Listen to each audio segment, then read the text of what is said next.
彩的演出。哦，谢谢现场的朋友们，对于我们今天晚上的演出喜不喜欢？特别感谢大家，提醒大家，我们今天呢喜欢归喜欢，但是时间过得好快哦，咻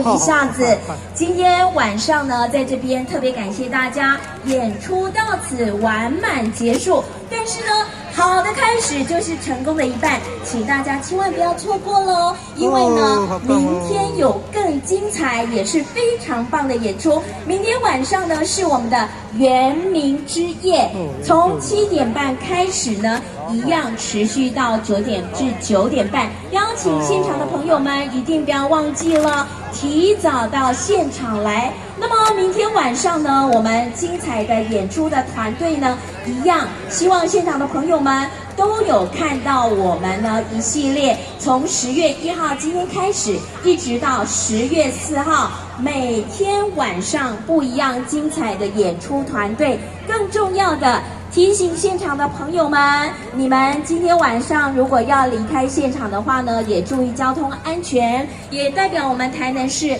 文化局所有的工作同仁，祝福大家中秋佳节快乐。那么在此呢，我们在现场也特别感谢赞助单位，包括三盛文具厂股份有限公司、大雅电线电缆以及以林诊所、台湾中油、宏远兴业、金城银行、合通建设、东洋事业、南宝树脂化光厂、地宝工作股份有限公司、朋耀关系企业、可成教育基金会、康纳香企业、凯世氏企业、汇光以及森具科技、台湾比菲多，还有宏硕太阳能科技。再次的谢谢大家，不要忘记了，明天下午的4点有我们的体验活动，我们的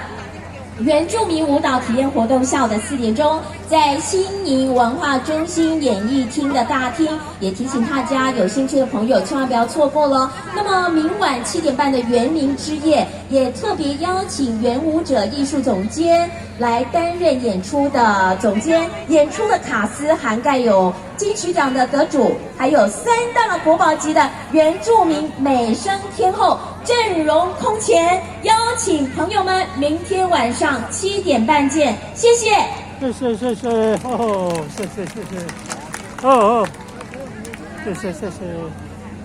哦，看月亮了，看月亮了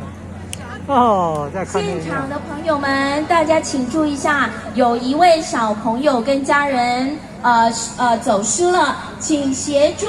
我们的小朋友。